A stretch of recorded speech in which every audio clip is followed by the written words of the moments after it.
एक एपी दे रखी है और आपसे क्वेश्चन ये पूछा है कि which term of this AP, इस एपी की कौन सी टर्म जो है वो 54th टर्म से 132 ज्यादा होगी।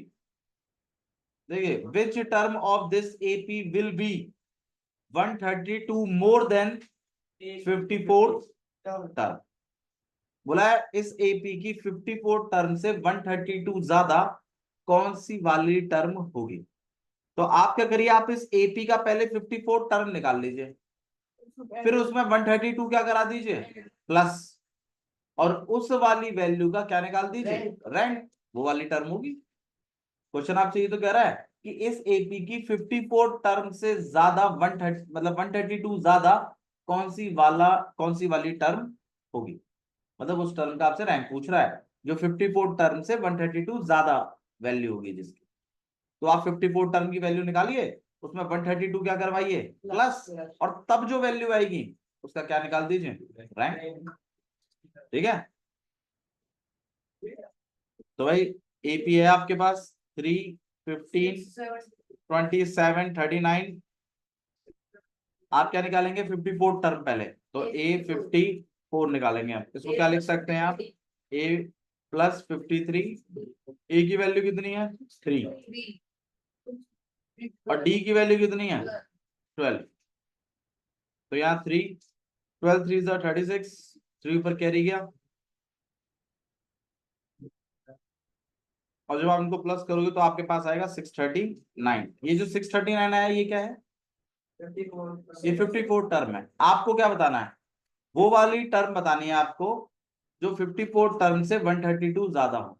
अब इस 54 टर्म में आपको क्या प्लस कराना है, तो आइए करवाते हैं। A54 में मैं 132 क्या करवाऊंगा प्लस, तो इसका मतलब 639 में आप 132 क्या करवाइए प्लस, और तब जो वैल्यू आएगी मुझे उसका क्या बताना है आपको रैंक, तो उसको उसका मतलब ए एन मानेंगे। तो प्लस कर रहे हैं हम, 9 + 2 11, 1 ऊपर कैरी गया,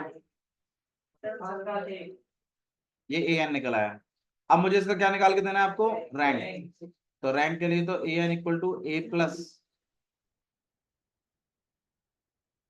ए एन की जगह क्या लिखेंगे हम 771, ई की जगह क्या लिखेंगे हम 3, एन तो वही, डी की जगह क्या लिखेंगे हम 12।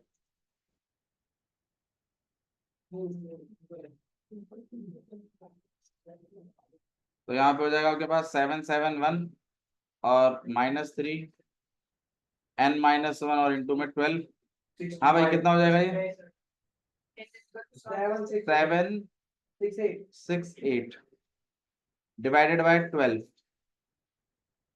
12 से काट रहे हैं इसको, 12 6 72, ठीक है 72 और 12 4 48, 64 n-1, n को अकेला करेंगे 64 + 1 दिस गोना बी, क्या चीज करी आपने इसमें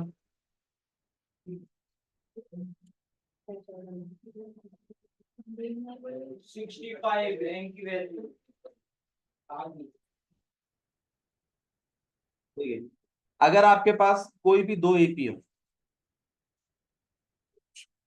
ठीक है, ये फर्स्ट एपी है और ये आपके पास सेकंड एपी है। जैसे मान लीजिए ये 7 से शुरू हुआ, 7 और दो दो के गैप से हम इसको बढ़ा रहे हैं 9, 11, 13 और ये आपके पास 15, 17, 19 ऐसे आगे बढ़े। और जो दूसरा वाला एपी है वो मैं एक काम करता हूँ, वो मैं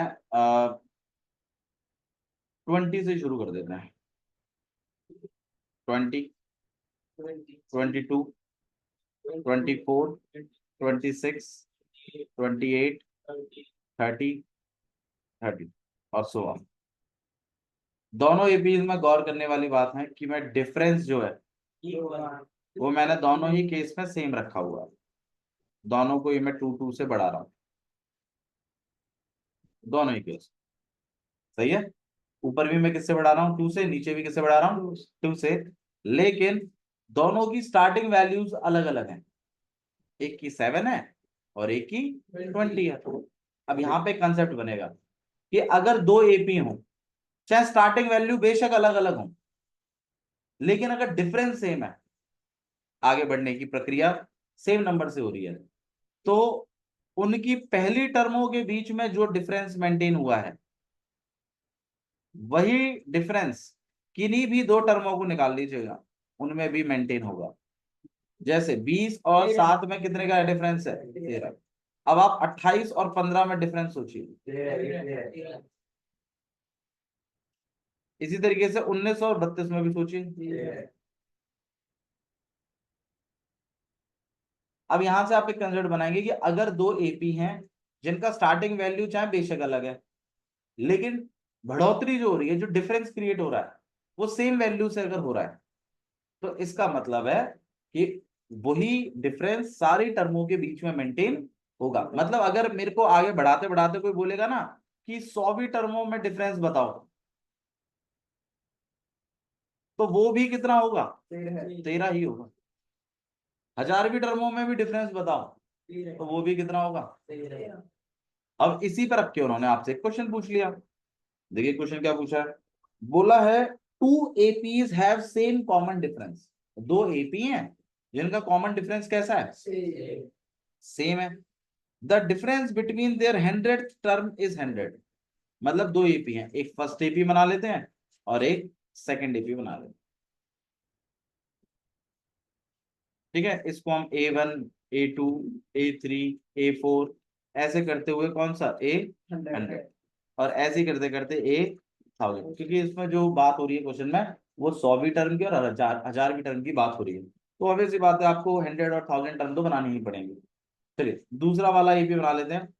एक है आपके पास B1, B2, B3, B4, ऐसे करते करते करते कितना B100, और ऐसे ही करते करते करते कितना B1000। अब क्वेश्चन में एक बात बोली गई है, अच्छा इन दोनों की जो बढ़ोतरी हो रही है वो सेम डिफरेंस से हो रही है, ऐसा क्वेश्चन मैं बोल रहा है। मतलब ये भी डी से बढ़ रहा है और ये भी किससे बढ़ रहा है? डी से। अब आपको क्वेश्चन में एक बात बोली गई है कि जो इनकी 100वीं टर्मों का जो डिफरेंस है ना, वो कितना है? 100 है। 100वीं टर्मों के बीच में जो डिफरेंस है वो 100 है। क्वेश्चन ये कह रहा है कि according to question A100 minus B100 किसके इक्वल है? 100 के। और आपको फाइंड क्या करना है? 1000 टर्मों के बीच का डिफरेंस। वैसे कितना होगा? 100। वो भी तो 100 ही होगा। मैंने अभी तो बताया था कि अगर दो एपी हैं जो सेम डिफरेंस से बढ़ रही हैं, तो जो उनकी पहली टर्मों के बीच में डिफरेंस मेंटेन होगा ना, वही तो 100वीं टर्म में भी होगा और वही 1000वीं टर्म में भी होगा। ठीक है, तो ये हालांकि अपने आप में कंसेप्ट है, लेकिन उन्होंने आपको क्वेश्चन की तरह दिया है इसको। अब हम क्या करेंगे कि हम इस इक्वेशन से फाइंड आउट करते हैं कि हमें मिलेगा क्या। अब A100 को आप क्या लिख सकते हो? A प्लस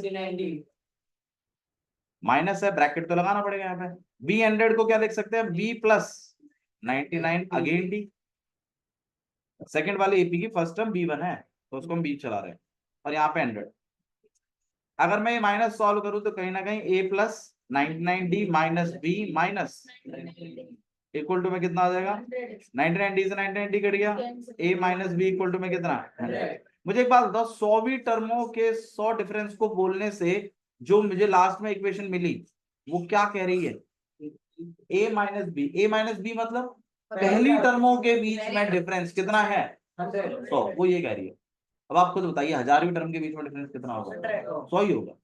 अब वो कैसे होगा वो देखिए, आप उसको सॉल्व करके देखिए, आपको भी A माइनस बी की इक्वेशन ही मिलेगी लास्ट में। A plus 999D minus B plus 999D, और जब आप इसको सॉल्व करोगे तो A प्लस 999D है minus minus B minus 999D, और ये इससे क्या हो जाएगा? कैंसिल, और इधर से भी क्या मिला? A माइनस बी की वैल्यू तो आप ऑलरेडी कैलकुलेट करके बैठे हो 100, तो इस A माइनस बी की वैल्यू भी कितनी हो जाएगी? और इससे ये बात कंफर्म हो जाएगी कि 1000वीं टर्मों के बीच में भी डिफरेंस कितने का है? 100। यही क्वेश्चन आपके पास। ठीक है, चलिए that's all for today, thank you.